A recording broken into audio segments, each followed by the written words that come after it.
Hello and welcome back to the channel. Welcome to another episode of TEW 20. Oh no, TEW 9. Oh, I got trapped up there. TEW 9 WWE Challenge Run. Okay. Today we're here with another episode of SmackDown, the Go Home Edition, heading into WWE Insurrection. We got a lovely little card, which we finalised tonight. But yeah, I mean, last week, ended with Cena and Rhodes squaring up before their match Insurrection for the WWE title. I told you we had some pretty big stuff going on. Heading towards Andrade Mello. We got AJ Styles and LA Knight in action tonight before their match at Insurrection. We're going to find out Nia Jax's opponent. A lot going on. There's a lot of stuff going on, and no unpaid advertisements for you, Amazon Prime. Give me my money. Jeez, imagine. Yeah, let's just jump right into it. Without further ado, let's head into the Go Home edition, heading into WWE Insurrection of SmackDown. And the show starts by showing just little footage of the commentators talking over it of Cody Rhodes, the WWE Champion, and John Cena both arriving at the arena. They are both ready. John Cena's in John Cena clothing, Cody Rhodes in a nice suit. They'll have their contract signing later tonight here at the Maverick Center, ready for their WWE Championship match. They can say their final words before the upcoming premium live event. And then we cut to Nia Jax and Tiffany Stratton arriving, the WWE Women's Champion and Miss Money in the Bank, respectively. Nick Aldis comes in, and he welcomes them. Glad they got here okay, because he was just looking for the match. Like, this is great timing. Obviously, Insurrection's coming up now. You don't have an opponent scheduled, and I don't know. I can only assume that really irks you as much as it's irking me. So I thought, based on what's happened in the last few weeks, we'd get this sorted later tonight. So here's what we're going to do. In the main event tonight, it's going to be a tag team match. It's going to be you two, Nia Jax and Tiffany Stratton, taking on Bianca Belair and Jade Cargill. And it's as easy as this. If you two lose, then whoever on the opposing team gets that pin, be it Bianca or Jade, whoever it is, they will become number one contender to you, Nia Jax, and earn a match at WWE Insurrection. Nia and Tiffany quite annoyed by this, but they can do nothing about it, so hey ho. And then Tiffany's like, well, they're not going to win, so what are you going to do then, Nick? Do we get the night off? Can we go get mani-pedis? And Nick says, hey, how about this? If you guys win, then Tiffany, you can have the match. And Tiffany, maybe like a wry smile, because, oh my god, I totally women's title match without having to cash in my beautiful Money in the Bank. Doesn't want Nia to see that, though, obviously. 77, good start to the show. 90 for Cena and Cody. 56 for the girls. We take that. That's fine. 77, good start to the show, as we then head into a different tag team match announced last week. Hashtag DIY, the former champs, taking on Pretty Deadly. The winners earning themselves a shot at the WWE Tag Team Championships, held currently by Tonga Loa and Tama Tonga due to Jake Fatu's injury. And yeah, just DIY and Pretty Deadly busting it down for about 10 minutes or so. Both coming close. But then things descending into a little bit of chaos, as out comes the Samoans, Tama Tonga, Tonga Loa, and Solo Sikoa. Jacob Fatu not here because he's got the boot. It's a bit hard to rush out and attack people. Yeah, they just lay waste. Sports entertainment finish. No winner, no contest between DIY and Pretty Deadly here. 56, that was pretty good. 51 for the wrestling, 44 for the crowd. 62 Johnny, 49 Tommaso. Yeah, TW does tend to favour kind of more flashiness, I suppose, for ratings. Which, whatever. 47 apiece for Pretty Deadly. God, they're twinsies. As yes, it does descend into chaos. Simone's down tall, Sosako in the middle with the tag titles, Tamatonga and Tonga Loa either side of them. And out comes Nick Aldis. And he says he had a feeling this type of thing might have happened after their reaction to him telling them about this match last week. But it's okay, because he planned for this. He expected this, so he already sorted out the contracts ready for this. So at WWE Insurrection,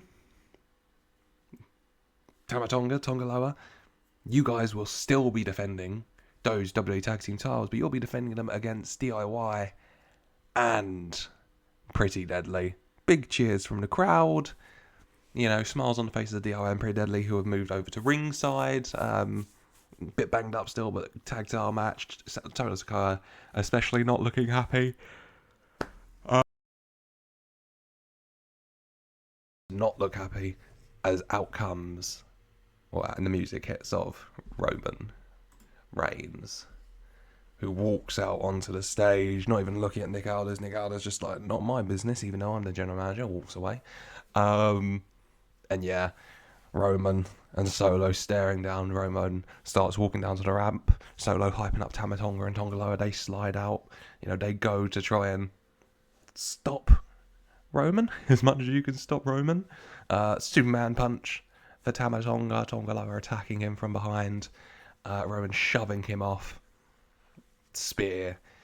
Roman slides in the ring to go after Solo. Quickly slides out, jumps the barricade. Solo not dealing with that tonight. I'll see you in Insurrection, huh?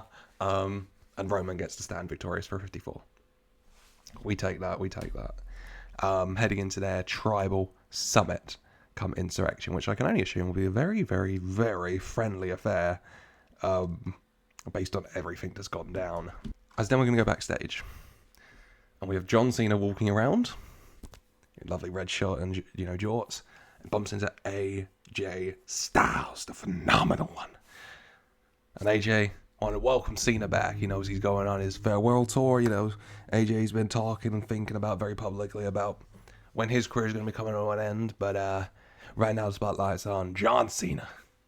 And obviously, AJ says he's in action tonight. He doesn't know his opponent, but hey, I'm sure whoever Nick Aldis had in mind, he wouldn't mind rearranging that for AJ Styles and John Cena to get in that ring together one last time. Big cheers from the crowd, and John says, okay, nice to see you too, AJ. I'm one of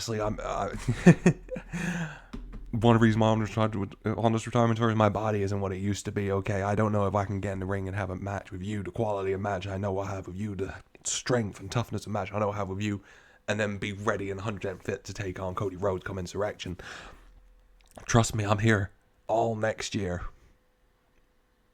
or as much of next year as my body's going to be able to handle. And so, AJ, you and I, we will be tying up in that ring again. But for now, I mean, if you're looking for an opponent, I was just talking to one of my friends back here, and I'm sure he'd love to give you a match. There he is, over walks Montez Ford.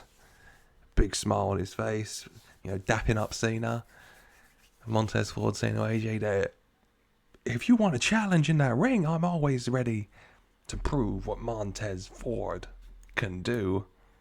AJ Styles happy to take that challenge. Then big cheers as walks in L.A. Knight. Yeah. What we got going over here, huh? Oh, what a collection of specimens right here. John, how you doing, John? We're talking about tying up. Well, John, good luck for your match at Insurrection with Cody Rhodes for the WWE Championship. But just LA Knight's got this United States Championship right here. And AJ Styles, well, he's going to be number one, and then 9 more to go. And then, John, if you still got that championship over your shoulder, if you get it and you still have it, then just know, just because it's your farewell tour, I ain't going to be going easy on you, champ. Yeah. Tez, always a pleasure, AJ. I'll be seeing you in Insurrection. Hey, if you want to see a little preview of what's going to happen to you come Insurrection, well, I think my match is going to be starting just about. Does a little signal, his music starts playing just about now. So when you get to a TV, watch what the champ does. Watch the champ's going to do a little preview of what's going to come for you at Insurrection. See what some real wrestling's like. Yeah! Walks off ready for his match. 73. Lovely. I'm a big fan of all 4 of these guys. It's just a fun little segment. And, yeah, one of the things with TEW IX, I like the part system. Let break it down a bit more. John Cena and AJ got a 73. Montez Ford showed up and went down to a 67. LA Knight shows up, gets to a 71. We take that. Montez Ford performed poorly in this segment. I'm going to choose to imagine it was poorly in comparison to everyone else because they're bangers, but yeah, no worries, Tez, no worries. As we are going to head into the United States Champion LA Knight in action. Yeah. He's taking on Santos Escobar here, Berto and Engel at ringside. LA giving it his all, but an Angel trying to get involved. He'll happily kick their ass the same way as the Sunway as well. Yeah, Sunday, not Sunway. Oh boy, tripping over me words. More breathing room, perhaps, with the United States champion here. As Yarrow gets to 1 point, Santos gets LA Knight on his shoulders in the fireman carry. When from the crowd, jumping over kind of not opposite barricades on the same corners of the barricades on the same side. There we go. One by the announce table, one by the ramp. Apollo Crews and Baron Corbin from behind, taking out Angel and Berto. Santos facing them, bit distracted, which allows LA Knight to elbow to the face, drop down behind Santos, grab him up. Blunt force trauma, yeah. 1, 2, 3 for a 66. LA Knight comes out on top. 68 LA, 53 Santos, 66 for the segment, 61 wrestling, 63 crowd, very hot crowd. Happy with that. LA Knight does pick up the win and a bit of momentum. The United States champion heading in to Insurrectionist match of AJ Styles. Oh, my head. Trying to keep it all in. Santos not too happy. Cruz and Corbin heading up the ramp. Or at the bottom of the ramp, Berto and Angel in the ring with Santos. None of them looking happy. Baron Corbin gets the mic and he says, "Oh, Santos, how sad. Well, hey, you didn't win here, but I think another match is in order. Because me and Apollo here, we're a bit tired of you three playing this kind of numbers game to get this advantage over us. So we've been looking around, we've been talking to some people, and we found someone who happily wants to join us to help kick your guys' asses. And so here's what we're going to do. At Insurrection, you three versus me, Cruz, and this guy." And the music hits and comes out Tyler Bate, the man, well, the child who's got enough hair for the whole team, you would hope. Mr. Mustache Mountain comes out, joins the Baldies here for a 49, yeah. This will be the kickoff match, I think. Little 6-man tag, Legado taking on Cruz, Corbin, and Bate. But yeah, happy with that. 49. Yeah, with Pete. Well, Pete's doing his heel stuff because Tyler Bates injured IRL. He's not injured in-game, so I will happily take advantage of that. But Pete's still doing his heel stuff, so I was like, what should I do with Tyler? Move him over to SmackDown. Let him show himself off. See what he can do here. Give him an opportunity. Hopefully he impresses. Fingers crossed. But yeah, a little 6-man tag for the pre-show. So, fingers crossed. We'll see how these 6 guys do. Because, I like them. If you watch my TEW 2020 series, you know I'm a bigger fan I am of Angel, Garza, especially. So we'll see how we get on. As then we're going to go to commercial, come back, match, Candice LeRae taking on Mia Yim. Candice picking up a bit of momentum. She beat, she won last week. Did she? Yeah. Did she? Yeah. My head's gone for some reason. I'm pretty sure she was in action and she won. Why is my head gone? If I'm wrong, I'm wrong. But hey ho. Taking on Mia Yim here. We just let the girlies go at it. We know what Candice and Mia can do. They had their feud down in NXT. It was good. Good stuff. And we just let them go at it here. But we get to the end of the match. Blair Davenport makes herself known, provides that little bit of distraction, hitting Mia Yim. Candice, distracting the ref. Blair hits Mia through the crowd, hits Mia Yim. A lot of people come through the crowd, hitting Mia Yim with, say, a pipe. And then Candice taking advantage, picking up the win. I am noticing a lot of people have had interference in the first 3 matches. No more interference tonight, I'm pretty sure. Well, no promises, but yeah, Candice LeRae picks up the win here thanks to that interference from Blair Davenport for a 46. 52 for the wrestling, 39 for the crowd. They both hit 52, so that is a very 52 for the wrestling. Very evenly matched individuals. The crowd were turned off by having a match outside the pre-show between workers they don't have any investment in. Shut up, Maverick Center. They can go F themselves. Or, Candice and Mia. They're good. Go screw yourselves. Ugh. WWE Universe. What do they know? And yeah, Candice and Blair, maybe just an alliance of convenience here, as they, well, maybe they're just having fun doing what they're doing, beating up Mia Yim. Yeah, Mia getting attacked by the pair of them, as out rushes Indi Hartwell. Her music hits, she rushes out, kendo stick in hand to make the save here for Mia Yim, but mainly you'd assume against Candice LeRae, clearing house of that kendo stick. As Candice and Blair start going up the ramp, Indi and Mia in the ring. Indi checking on Mia, but mainly kind of warding off Candice LeRae as well for a 46. She's got Indi here as well. These two kind of stories that have been going on colliding. And yeah, I mean, there's nowhere else to put it. So, this is going to go into Insurrection as well. We're going to have a little tag team match between joining up these stories. So it's going to be Blair Davenport and Candice LeRae taking on Indi Hartwell and Mia Yim. So instead of two singles matches, going with tag match, joining together. Also just letting all four of these ladies, women, show what they can do. Especially with the women's United States title coming here on SmackDown. So kind of get to see where they're all at, see how they all get on. Put them on pay-per-view stage. I'm happy with that. Should be good. But yeah, exciting stuff. I know the Insurrection card's really filling out. Let's continue filling out as we go to commercial. When we come back, AJ Styles and Montez Ford. Well, we already know matches this is leading to. AJ in LA for the US title, but Montez Ford getting to show off what he can do here in action against AJ Styles, former WWE champion, certified WWE Hall of Famer someday, for sure. He hasn't lost a step in his old age. Sorry. And yeah, just a good showcase opportunity for Montez Ford, man. He deserves it.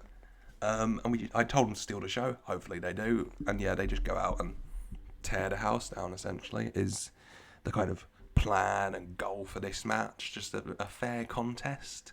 AJ playing heel a bit, but here just focusing on having this fair and even match and wanting to come out on top. Montez Ford having some close calls in the end, though. Maybe experience playing a factor and a bit too much, as AJ Styles hits the phenomenal forearm and comes out on top. Got the crowd buzzing, though. 77, 63 for the wrestling, 63 for the crowd, 69 AJ, 58 Montez. Happy with that. AJ Styles does get the win and does get that momentum, like LA Knight did earlier, heading into their match. High hopes for their match. I think he'll get, based on the kind of ratings they're getting, in the mid-70s. I mean, this got a 77, so maybe we'll crack an 80, but high 70, mid to high 70s, hit an 80. Happy with that. AJ Styles LA Knight. Should be good. Then we're going to have a little video. If you watch the old series again, you know how much I am a fan of the old NXT Prime Targets they used to do. So we're going to hit up that kind of style for Andrade and Carmelo Hayes before their match at Insurrection. And yeah, just an opportunity showing both guys training, kind of showing both guys history down in NXT, two former NXT champions. And both of these guys ready to show out, to show what they can do here on SmackDown. I mean, they're both such high quality participants, but Carmelo Hayes, he came up from NXT, one of the first round draft picks. Andrade came up from NXT as well, impressed, but then let go, and now come back. Both of these guys, very similar paths, but maybe different stages. Because Carmelo Hayes easily at some point, having come up from NXT, could go away and then come back like Andrade did. Maybe Andrade wanting to really impress at the point that this will be different from his first tenure, and a big win against Carmelo Hayes could be the thing to do that, but maybe Carmelo Hayes wanting to prove he can go with anyone, and Andrade one of the best in the ring, obviously. Really good opportunity. 61. This should be a good match. I think Insurrection, it's a nice little card we've built. I'm excited for it. As let's head to the main event of this evening, that tag team match in the women's division. Nia Jax, the women's champ, and Miss Money in the Bank, Tiffany Stratton, the Princess and the Queen, taking on Bianca Belair and Jade Cargill. Yeah, I mean, Nia wanting to stay out of the match, maybe as well. No, Tiffany wanting to stay out of the match as much as possible, kind of leaving it to Nia, the bigger competitor, the stronger competitor. But Tiffany trying to take her chances as well. If the opportunity arises to make a quick tag, sneak in and pick up a pin to earn herself a women's title match, you know, I was just doing it for the team, Nia bestie, I promise. In the end, though, let's go with Bianca Belair and Tiffany Stratton, the legal competitors. Tiffany going for the Tiffy moonsault on the top rope. Bianca quickly getting up, though, grabbing a hold of Tiffany Stratton into the KOD position. Tiffany struggling, though. Bianca holding onto her, but kind of the struggle moving Bianca in the ring over towards Nia Jax. Nia Jax not holding the tag rope, so it's not a legal tag, but Bianca using Tiffany kind of as a weapon and hitting Nia Jax to knock her off the apron. But the momentum was sending Bianca kind of across the ring as well towards the other corner, where Jade Cargill there makes the tag. Bianca maybe not noticing, hitting the KOD. Jade in the ring, the referee telling Bianca, her a bit caught off guard. Jade Cargill in the ring, picks up Tiffany, hits the Jaded. 1, 2, 3. 67 for the match, 55 for the wrestling, 57 for the crowd. Good stuff. 39 Nia Jax. 63 Tiffany, 51 Jade, 68 Bianca. But it's Jade Cargill who picks up the win and earns that match for the women's title at Insurrection. Bianca maybe not looking the happiest. She thought she had that. And you have to think she had just hit the KOD. She probably did have it, but it's Jade who gets the win here. You know, it's just how it is. It's just how it is. You can't blame me. You can't. Okay, I'm just doing what I gotta do. You know, Bianca wanting to be happy for her friend and partner, but what the, it's like, I'll put it in football or soccer, wherever you're from, terms. Bianca Belair shot at an open goal, and Jade Cargill tapped it in on the goal line to steal it. And Bianca not too happy about that, which valid. Valid, queen. Yeah. But you guys can deal with those problems. Jade Cargill, Nia Jax, women's title at Insurrection. As we end the show, out comes John Cena. Well, Nick Aldis in the ring, room set up, contract signing. Out comes John Cena, and out comes Cody Rhodes for a 93 banger. And yeah, both getting a chance to say their last words. John Cena saying that this, ever since Cody returned, ever since seeing what Cody can do, this is something he's wanted. This is a match he's wanted. He was the face of WWE for so long. For so long, people wondered who's going to be the next face. Who's going to be the next man to lead this company forward, to be on the promos, the marquees, the talk shows, to do the make-a-wishes. And they think it's you, Cody. They so desperately want it to be you. I so desperately want it to be you. But you have to earn it. You have to prove yourself. And I know you did that to a large extent. You won back-to-back Rumbles, something I couldn't even do. You main evented back-to-back WrestleMania, something I could do, and I did do. But that's not the point. You won the WWE Championship. You beat Roman Reigns. You ended the Tribal Chiefs reign, something I couldn't do. Congratulations for that. But Cody Rhodes, your WWE Championship reign is good. The story to win it, though, was better. And if you want the story of your reign to be as great as the story of your chase, then you have to beat me. You have to add John Cena to the list of names you beat to keep a hold of that title. Because I promise you, not many people have been able to do that in their careers. Because I know what this crowd think. And they might be a lot more friendly, but I promise you, Cody, you were there early in my career when they weren't. And maybe someday they'll do the same to you. But for the here and now, Cody, if I have to be the man I was, if I have to be 5 moves of doom, Super Cena, Cena wins, lol, then I will. Because maybe, just maybe, Cody, this is my last shot. The John Cena farewell tour next year, that's coming. Absolutely. But I don't know what that tour, I don't know what the twists and turns that's going to take. All I know is I have this shot at that championship in London, England, one of my favorite places to perform, and I will be damned if I let that opportunity pass me by for 17. So Cody Rhodes, you are good. You are great. Maybe someday you will be as great as John Cena was on his worst day. But that day is not today. And an insurrection, it's going to be my day.